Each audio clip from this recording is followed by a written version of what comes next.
top stories: TPLF massacres innocent civilians in Afar.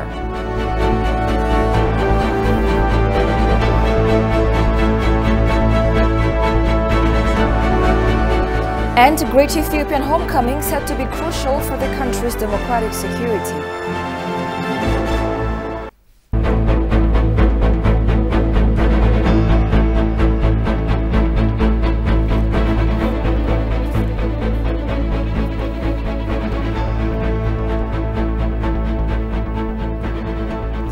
Hello and many thanks for joining us. You're watching ID's News Hour. With the news, I'm Tabitha John. Do stay with us. The National Consultative Forum of Regional and Executive Bodies has kicked off in Semera Town, Afar Regional State. Prime Minister Abiy Ahmed and Deputy Prime Minister Demeke Mekonnen, along with other federal and regional senior officials, are in attendance of the forum. Senior officials at the forum are deliberating on national current affairs. The officials will also review activities carried out as per the directives that had been put forth during the meeting held in Bahir Dar City. It is also expected that the officials will review current affairs and put directives for future activities.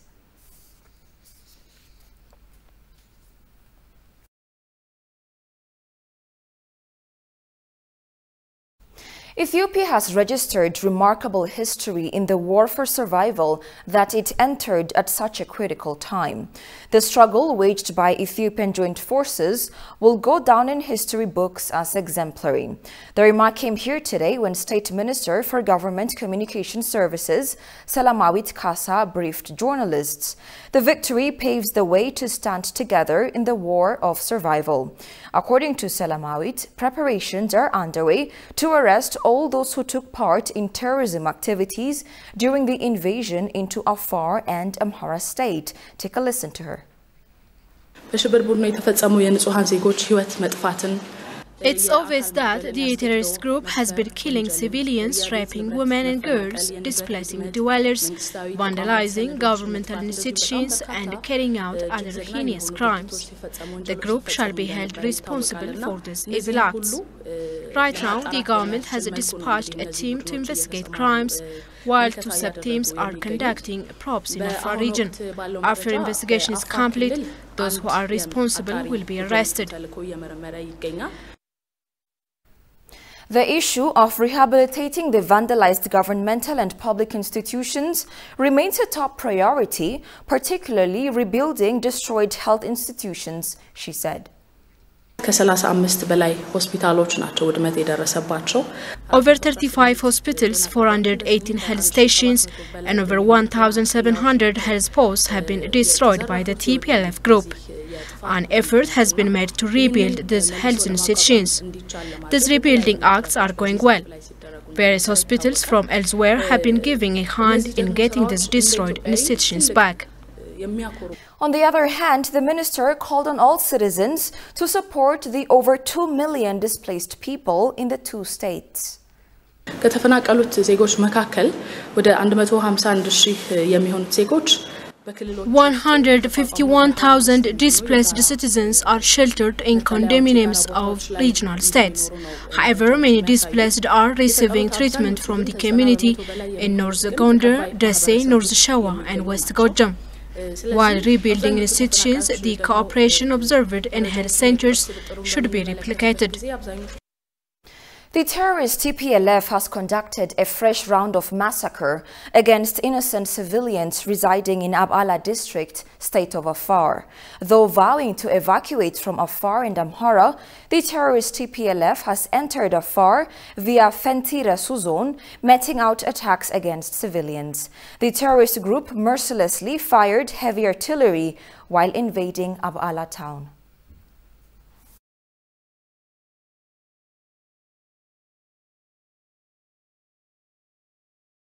More than 313,000 people displaced due to the terrorist TPLF aggression in the state of Amhara returned to their homes and households, Regional Disaster Prevention and Food Security Coordination Commission stated. Public Relations Head of the Commission, Iyasu Masfin, disclosed that the terrorist TPLF forced more than 2.3 million in Amhara region to flee their homes.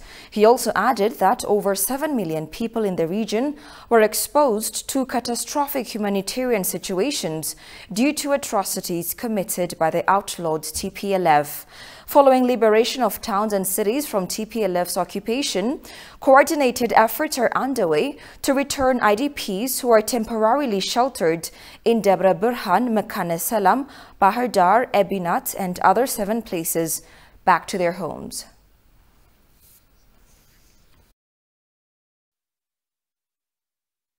So Ethiopia is currently under attack, and as an African, when you see a country like Ethiopia under attack, then you should join in to support, because this is history simply repeating itself. What do I mean? Have you ever wondered why most African flags use the red, yellow, and green colors? Well, it was actually the Ethiopian flag that inspired the flags of many African countries like Ghana, Guinea, Cameroon, Mali, Senegal, Togo, Comoros, Burkina Faso, Seychelles, Guinea-Bissau, Sao Tome and Principe, Congo, Mozambique, Zimbabwe, Mauritania, Benin. Personally, as an African history enthusiast, I always refer to Ethiopia as the African whistleblower, because it was Ethiopians defeating Italians that was one of the main triggers of World War II. It was also Ethiopia's resistance against foreign occupation that inspired a lot of African countries to fight for their own independence. Even the Pan-African color scheme developed by Marcus Garvey was inspired by the Ethiopian zeal. Ethiopia is really standing on its own in terms of progress.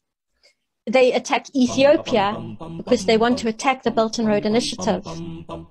They don't want the Belt and Road Initiative to flourish, because if it does, it means Africa will change. It will change into a completely new paradigm. A lot of African countries still draw strength and have always drawn strength from Ethiopia. And so when you see Ethiopia under attack, then know that the entire African continent is under attack. Scholars cautioned that the planned all-inclusive national dialogue should be conducted with utmost care, as this is a window of opportunity to heal the scars in the complex Ethiopian politics. Talking to ETV English here today, Mohammed Jamal and Kafialo Tasama, both political science experts from the Medawalabo University, pointed out that the process entails patience that some other countries like South Africa and Rwanda had to go through. Bina Malemayo sat down with the experts and compiled the following story. Take a look. Transition should be considered a recurrent Ethiopian phenomenon which unfortunately has rarely occurred peacefully, as was the 1974 revolution toppling Emperor Haile Selassie and the 1991 overthrow of the Derg military government. The consequences of the 2018 transition claimed many lives, even if the transfer of power itself was generally peaceful. Despite being a constitutional state, Ethiopia entertains polarized views on a host of crucial issues, including the Constitution of 1995 itself. Ethiopians also lack consensus on the national flag and the common history, among others. As to me, Ethiopia have been through a lot. We have been experiencing a lot of crises, natural and human-made. So many crises we have been through. We have never had a time to discuss, to sit and to discuss and reach for a national consensus. But while treating these thorny issues, all actors must take precautions as the issues bring polarized sects of the society face to face. We have to focus on common issues. For instance, even the Chinese, let alone the past kings, they do have a good agreement on Mao. Mao did a lot of crises, but he also contributed something for his country. So we should have to learn that. Every person can make a mistake, but let's focus on the good part, on the positive side of it. So we should have to be very careful. No need to antagonize or go to extremism. We should have to be more balanced. We should have to focus on dialogue, consensus, then let's agree. The past is past already. So enough is enough. Let's focus on what will be our future. Let's build our future together. Any government that fails to recognize the precedence of politics over military action risks facing protracted armed resistance and insurrection. In this regard, the government has taken the initiative to start dialogue on contentious issues and create a common understanding. All the stakeholders, without any kind of partiality, they have to come together and settle their matters across as a board. So Ethiopians, what all they do, they must bring their issue to the table and put a genuine dialogue. The scholars recommended that Ethiopia learns from the experiences of other nations like Rwanda and South Africa, both of whom had to undergo a tedious healing process. We can take, for example, the example of South Africa. In the post-apartheid period, South Africa has the experience of the Truth and the National Reconciliation Commission. And the commission has first listed down and made a long list of all the necessary representatives of the society.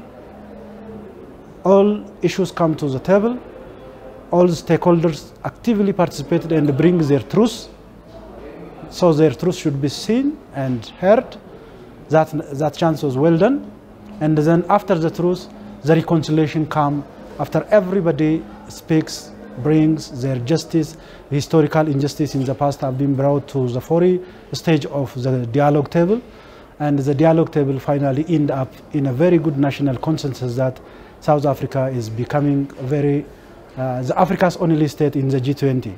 This is a very nice opportunity. We can learn a lot from Rwanda. We can learn so much from Republic of South Africa. So we do have a lot of much problem than them, but we have never had a time to sit together and to discuss it. So this is a good opportunity for Ethiopia. Now at its initiation stage, the inclusive national dialogue is expected to help Ethiopia strengthen its attempts to resolve challenges to peace and security. The Ethio-American Development Council, EADC, has urged the Biden administration to stand with Ethiopians and the government. The council, in its Twitter page, stated that it is high time for the Biden administration to revise its foreign policy to maintain American values of supporting the administration of Prime Minister Abiy Ahmed and the people of Ethiopia to help them bring sustainable peace and tranquility in the nation in particular and in the Horn region in general. The U.S. has shown full tendency to back terrorist TPLF, even supporting the group materially and providing it with war logistics and satellite assistance to indicate where the Ethiopian troops are found, the council stated.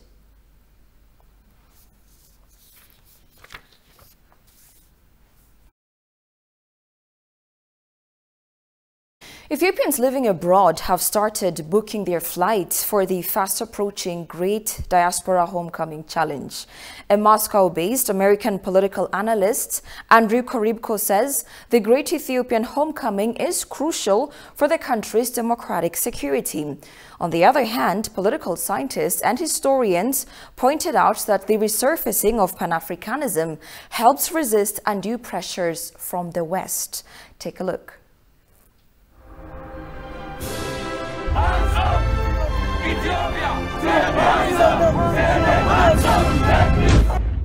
During these trying times, the true sons and daughters of the country have shown their unity and patriotism, protesting in front of embassies, international organizations, palace and mass media outlets by speaking the truth about Ethiopia to the world. Ethiopians have shown their solidarity with their homeland and its people by reacting to the homecoming challenge called by the government.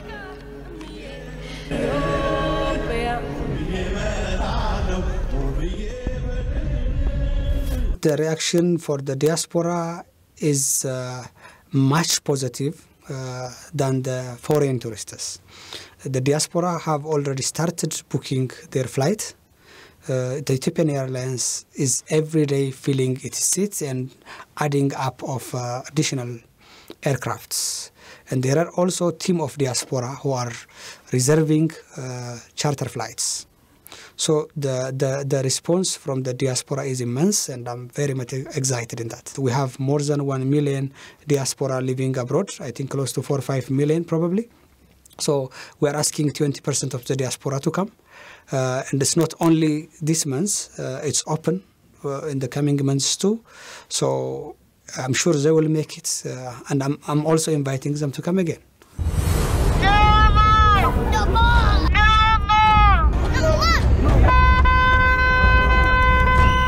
Slashy added the diaspora community is invited to the country for various purposes. We are aspiring to get close to 1 million visitors. Those are Ethiopian diaspora. And there will be different purpose for their coming. One would be, the diaspora have been doing lots of things all over the world. They want to support their country. They would love to visit.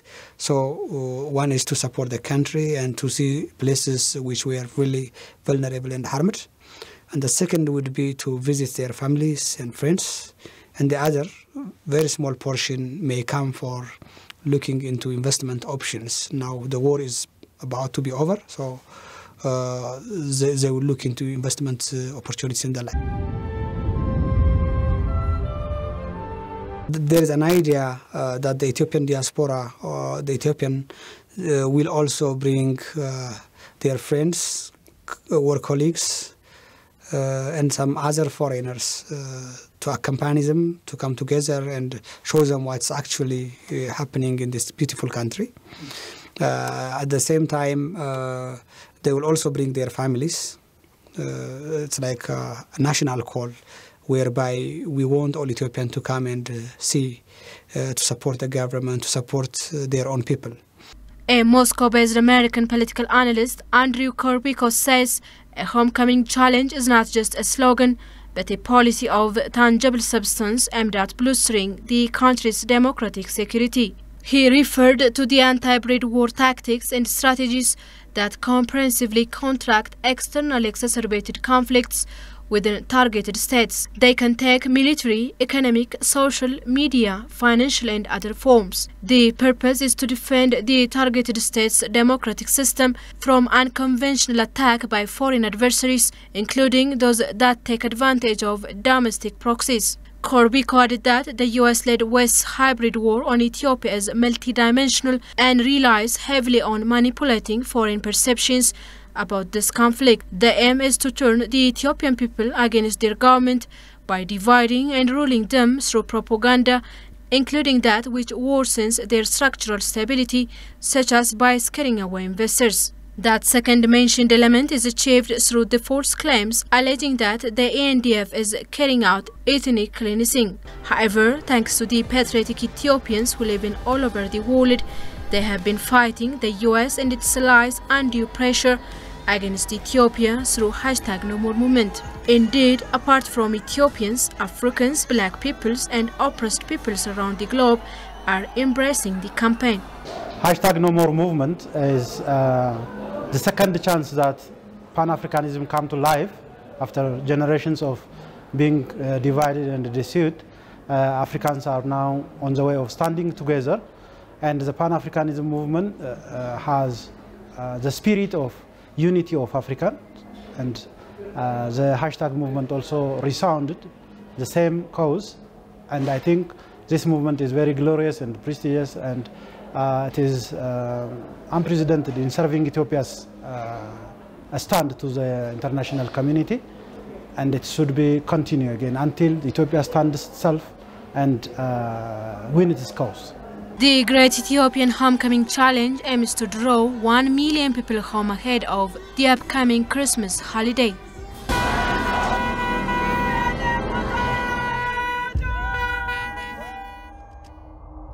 The misinformation media campaign is a wake-up call to all Ethiopians, including the higher education community, to contribute a lot in defending the truth about the country.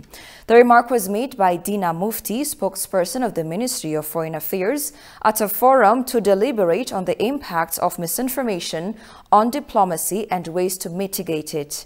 The forum, jointly hosted by the Ministry of Foreign Affairs and the Bahir Dar University drew researchers and experts who tabled the role of the higher education community in Ethiopia to fight misinformation. Dina detailed the impact of the media in distorting the reality on the ground in Ethiopia. President of Bahir Dar University, Freu Teganye, on his part, reiterated the university's continued support for the success of the campaign for survival.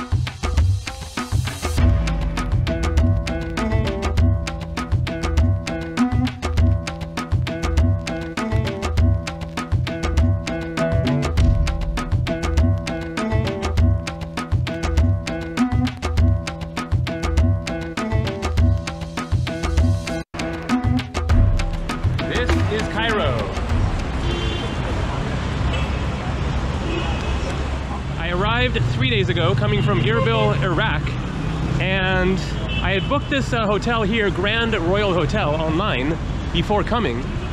And I come walking up the street here. I had gotten a taxi from the airport and traffic was bad, and so he dropped me off a few blocks down that way, and I come walking up and I realized I recognize this square and the statue of the guy right there.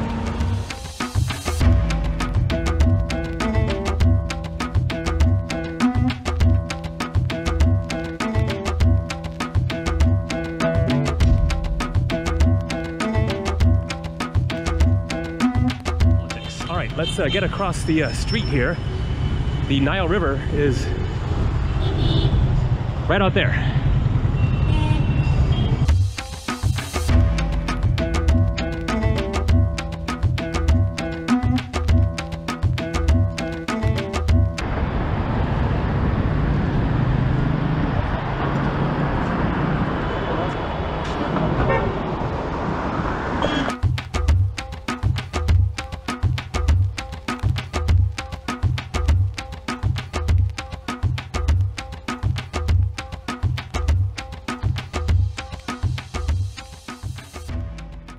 And finally, from across Africa, Libya's parliament is expected to meet on Monday to debate a new timeline for the elections.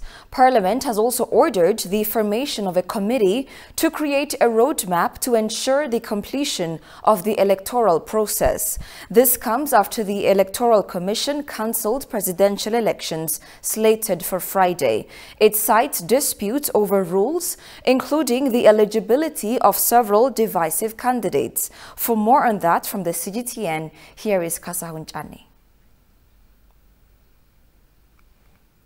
The announcement to delay Libya presidential election by Enaz is seen as a big blow to the peace process, and without bringing an end to violence since some uprising ousted Muammar Gaddafi back in 2011. It has also crushed the hopes of many Libyans with a desire to determine their future. A large number of Libyans had already registered to get voter IDs for the election. We had great hopes to hold elections on the 24th of December, to choose the person who can lead us to the shores of peace and to take Libya out of the chaos that it is in. But today, apologies for the technical errors. You're watching Addis News Hour. A quick reminder of the day's headlines. TPLF massacres innocent civilians in Afar.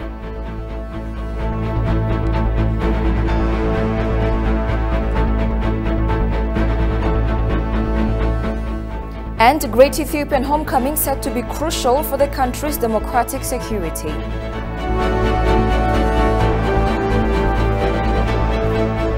And that's all we had for now. I'm Tabitha John. Thanks for watching. Have a good night and take care.